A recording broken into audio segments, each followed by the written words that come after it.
아마 최근 몇 년 동안 한국 축구 팬들은 감독의 중요성을 제일 뼈저리게 느꼈을 겁니다. 당장 국가대표팀 감독만 보더라도 카타르 월드컵 16강을 진출시킨 벤투 감독이 4년 동안 잘 만들어놨던 시스템이 클린스만이라는 최악의 감독이 오니까 정말 한순간에 무너지는 걸 직접 목격했잖아요. 게다가 손흥민의 토트넘 역시 지난 시즌 콘테 감독의 답답한 수비 전술 때문에 재미도 없는데 성적도 망했다가 올 시즌 엔지 감독이 부임하면서부터 놀라울 정도로 빠르게 변화하면서 재미있는 경기를 하면서도 성적까지 준수해졌죠. 물론 당연히 감독의 전술이 아무리 좋아도 실제로 뛰는 건 선수들이다 보니까 뭐 감독만 잘한다고 다 되는 건 아니긴 합니다. 하지만 또 반대로 선수가 아무리 뛰어나도 그걸 지휘하는 감독이 엉망이라면 클린스만 꼴이 다른 거고요. 그렇게 감독이 중요하구나라는 걸 깨달은 지금 전 세계적인 주목을 받는 감독이 있는데요. 다들 한 번쯤은 들어보셨을 그 감독, 올 시즌 레버쿠젠 돌풍을 일으키고 있는 감독, 바로 사비 알론소 감독입니다. 알론소 감독은 지난 시즌 레버쿠젠으로 시즌 중에 중도 부임을 했습니다. 시즌 중도 부임이라는 건 뭐 기본적으로 그 팀의 1년 계획이 이미 망가졌다는 뜻이죠. 그러니까 기존의 감독을 해임하고 새로운 인물을 데려와서 새 판을 짜는 겁니다. 알론소 감독은 이전까지 성인 1군 팀이 아니라 유소년이나 2군 팀을 담당해 왔는데 레버쿠젠을 맡은 게 알론소 감독에게도 첫 성인팀 데뷔였습니다. 그 중요한 데뷔 시점이 중도 부임이라는 건 알론소 감독에게도 큰 모험이었을 텐데 레버쿠젠에서의 첫 시즌 성적은 17승, 10무, 10패로 기대 이상이었습니다. 알론소 감독이 레버쿠젠에 부임했을 때 팀 순위는 리그 17위였는데 최종 6위로 유로파리그 진출에 성공했고 챔피언스리그에서도 조별리그 탈락을 했지만 유로파리그에서 4강까지 올라가면서 부임과 동시에 팀을 완전히 바꿔놨습니다. 이제 성인 무대에 데뷔한 신인 감독이 리그는 물론 유럽 대항전에서도 성적이 좋다 보니까 재계약은 당연한 수순이었죠. 그리고 올 시즌에는 아무도 상상하지 못했던 미친 돌풍을 일으키고 있는데요.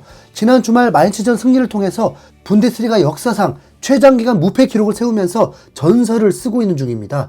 도대체 어떻게 이게 가능한 일인지 알론소 감독의 비밀을 한번 파헤쳐 보겠습니다. 일단 알론소 감독은 현역 시절부터 레전드라는 평가를 받았던 월드 클래스였습니다. 활약했던 팀만 보더라도 리버풀, 레알 마드리드, 바이에른 뮌헨까지 지금도 최강팀으로 꼽히는 팀들이고요.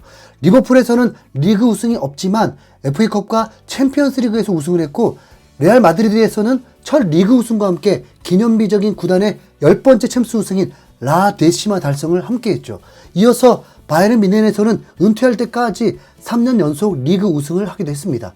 뿐만 아니라 스페인 국가대표팀에서도 2010 남아공 월드컵 우승을 포함해서 2008년과 2012년 유로대회 2연패를 하면서 들어올린 트로피만 무려 17개입니다.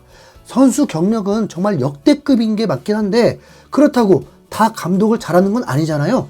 자꾸 언급하고 싶진 않지만 클린스만 그 양반도 선수 시절에는 나름대로 꽤나 날렸던 선수였거든요. 그런데 알론소 감독은 도대체 뭐가 다르게 감독으로서도 천재적인 걸까요? 앞서 언급했던 알론소의 현역 시절에 그 비밀의 시작점이 있습니다. 바로 알론소를 지휘했던 감독들이 최고의 명장이라는 수식어가 아깝지 않은 대단한 감독들이었기 때문인데요. 리버풀에서 이스탄불의 기적을 만들어낸 명감독 라파엘 베니테스를 시작으로 레알 마드리드에서 무리뉴 감독과 함께 펩 과르디올라의 바르셀로나를 꺾고 리그 우승 차지한 것도 모자라서 차기 감독인 안첼로티 감독의 지휘 아래 10번째 챔피언스리그 우승컵을 들어올렸고요. 마지막 소속팀이었던 바이에른 뮌헨에서는 현재 최고의 감독인 과르디올라 감독 밑에서 새로운 축구를 배우기도 했습니다. 은퇴 시즌에는 또다시 안첼로티 감독을 만나서 분데스리가 우승으로 유정의 미를 거뒀죠.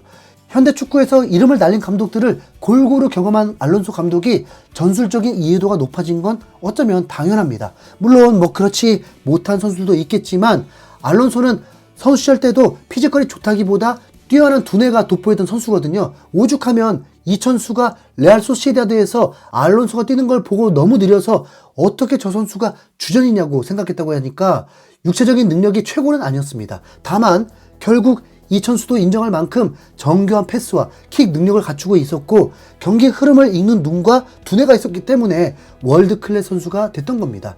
그렇게 뛰어난 두뇌로 명장들을 두루 거치려 각 감독들의 장점을 모조리 흡수해서 현재 알론소 감독이 탄생했다고 볼 수 있죠. 뮌헨 시절 알론소를 지도했던 과르디올라 감독은 내 인생 최고의 미드필더 중 한 명이었다. 알론소가 감독이 된다면 좋은 감독이 될 것을 확신한다라면서 이미 그 가능성을 꿰뚫어 본 적이 있고, 레알 시절 스승이었던 무리뉴 감독 역시 피치에서 그가 맡았던 포지션, 경기 이해도가 매우 높았던 점, 또 잉글랜드, 스페인, 독일에서 선수 생활을 했다는 점, 미넨에서는 과르디올라, 레알에서는 나와 안체로티에게, 리버풀에서 베니테스에게 코칭받은 점까지 이 모두를 종합해 본다면 나는 알론소가 매우 좋은 감독이 될 조건을 갖췄다고 생각한다라면서 이미 2019년에 예언에 가까운 말을 했죠. 참고로 당시 알론소의 경력은 레알 마드리드의 유소년팀 코치밖에 없었는데 무리뉴 감독은 그 잠재력을 먼저 알아봤습니다. 리버풀 시절 베니테스 감독은 아리고 사키 감독의 영향을 받은 압박 전술로 지역과 공간을 압박하는 축구를 했는데, 리버풀의 클롭 감독이 창안한 게겐프레스 같은 철학에서 나온 전술입니다. 그리고 과르디올라 감독은 현역 시절부터 요한 크루이프 감독의 영향으로 점유율과 수적 우위를 중시하곤 했는데, 알론소 감독은 이 두 가지 철학을 모두 담아낸 새로운 축구를 보여주고 있습니다. 과장해서 말하자면 클롭 플러스 과르디올라가 현재 알론소 감독이라는 건데요. 본격적인 전술 얘기를 하기 전에 알론소 감독의 성공 이유를 하나 더 꼽아보자면 바로 선수를 보는 눈도 좋다는 점입니다. 알론소 감독이 레버쿠젠에 중도 부임했을 때 팀의 에이스는 무사 디아비라는 윙어였는데요. 올 시즌에 아스톤빌라로 이적하면서 레버쿠젠은 에이스 선수를 떠나보냈습니다. 그러나 알론소 감독이 올 시즌에 영입한 그리말도, 자카, 호프만, 보니페이스가 모조리 대박을 쳐버리면서 디아비의 빈자리는 생각조차 안 날 정도로 훨씬 더 강력해졌습니다.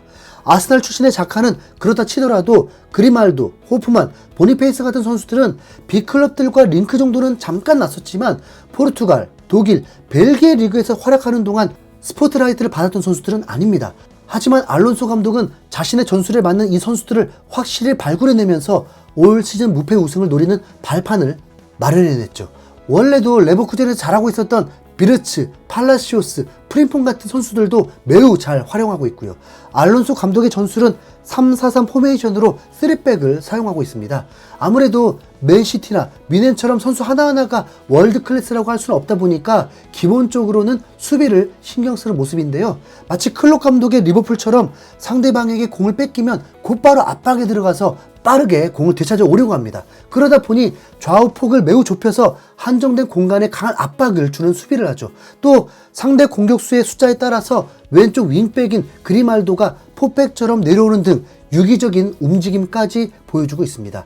이런 점은 또 과르디올라 감독의 맨시티가 보여주는 모습과 비슷하네요. 공격 시에는 윙백들이 전진하면서 미드필더 지역에서 수적인 우위를 만들고, 이를 바탕으로 상대 수비에 과부하를 일으키는 최신 트렌드를 따르고 있습니다. 토트넘이 추구하는 모습과도 비슷한데, 엔지 감독과 달리 상대 수비가 바짝 따라붙으면 골키퍼나 센터백이 롱패스를 찔러주면서 한방 역습을 노릴 때도 있는 게 차이점입니다. 정리하자면 현대축구 명장들의 전술을 적절히 잘 섞어놓은 전술을 만들어낸 건데요. 왜 미넨과 리버풀이 다음 시즌 감독으로 알론소 감독을 그렇게나 원하는지 이해가 가시죠?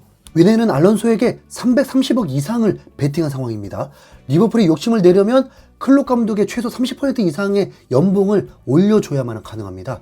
레버쿠젠의 무패 기록은 레스터시티의 프리미어리그 우승 같은 동화로 보고 있지 않습니다. 알론소 감독이 있는 한 레버쿠젠은 다 해낼 듯한 분위기입니다.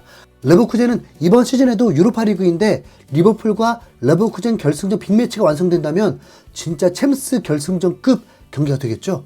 솔직히 누구라도 알론소 감독 밑에서 선수 생활하고 싶을 듯 합니다. 김민재는 다음 시즌에 알론소 감독이 오더라도 주장이 될 것으로 매체들이 전망하고 있던데, 우선 알론소 감독이 리버풀을 맡는 건 반대하고 싶네요. 손흥민이 리버풀로 가지 않는 이상 다음 시즌 손흥민 우승 도전이 더 험난해지게 되니까요. 거액을 안겨준다는데 그냥 미넨으로 와서 김민재가 트로피에 들어올릴 수 있도록 해주면 좋겠습니다. 김민재도 이제 명장다운 명장 만나야죠. 이상 흰수염고래였습니다. 감사합니다.